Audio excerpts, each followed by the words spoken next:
LDF വീണ്ടും അധികാരത്തിൽ വന്നാൽ 3 പ്രാവശ്യം തുടർച്ചയായി അധികാരത്തിൽ വന്നവരെന്നുള്ള നിലയിൽ ബംഗാളൊക്കെ പോലെ കണക്കാക്കി പറഞ്ഞുകൊണ്ട് LDFനെ പുറത്താക്കാനും ആ സ്ഥാനത്ത് അധികാരത്തിൽ വരാനും BJP കഴിയുമോ എന്നുള്ള രാഷ്ട്രീയ BJP വിശകലനത്തിലേക്ക് കൊണ്ടുവന്നിട്ടുണ്ട് എന്നാണ് നാം മനസ്സിലാക്കേണ്ടത്. അങ്ങനെ വന്നാൽ മൂന്നാമത് കൂടി അധികാരം കിട്ടാതിരുന്നാൽ സ്വാഭാവികമായി കേരള കോൺഗ്രസിനും അതുപോലെ തന്നെ മുസ്ലിം ലീഗിനുമൊക്കെ വലിയ പ്രതിസന്ധി ഉണ്ടാകാം.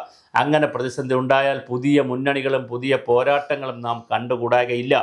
കോൺഗ്രസിനെ തളർത്തി, ലീഗിനെ പിളർത്തി മീൻസ് UDFിൽ നിന്ന് അടർത്തി മാറ്റി NDAയുടെ കൂടെ കൊണ്ടുവന്നാലും അത്ഭുതമില്ല എന്നുള്ള രീതിയിലാണ് കാര്യങ്ങൾ നീങ്ങുന്നത്. ക്രിസ്ത്യൻ മതവിഭാഗത്തിൽപ്പെട്ട വലിയൊരു വിഭാഗം ആളുകൾ, വൈദികന്മാർ, അതുപോലെ ജേക്കബ് തോമസിനെ പോലുള്ള ആളുകൾ, ജോർജ് കുര്യനെ പോലുള്ള ആളുകൾ, അനൂപ് ആൻ്റണിയെ പോലുള്ളവർ, നിരവധി ആളുകൾ നേരിട്ടും അല്ലാതെയുമൊക്കെ BJPയുമായി ബന്ധം വെക്കുന്നുണ്ട്. ഒരുപാട് അച്ഛന്മാർ, ആലഞ്ചേരി പിതാക്കൾ അടക്കമുള്ള ഒരുപാട് ആളുകൾ BJP വരുന്നതിനോട് യാതൊരു അലർജിയും ഇല്ല എന്ന് പറയുന്നുമുണ്ട്.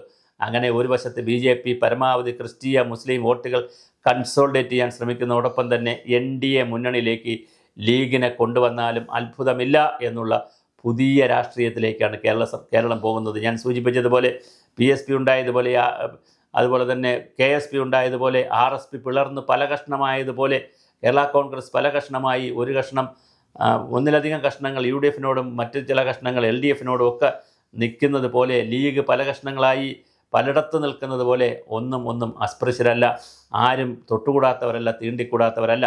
അങ്ങനെയാണെങ്കിൽ BJPയോടൊപ്പം ചേർന്ന് നിൽക്കാനുള്ള സാധ്യത, NDAയോടൊപ്പം തന്നെ നിൽക്കാൻ NDA കൊടിയോടൊപ്പം പച്ചക്കൊടിയും കെട്ടുവാനുള്ള സാധ്യതയെ നമുക്ക് തള്ളിക്കളയാനാകില്ല.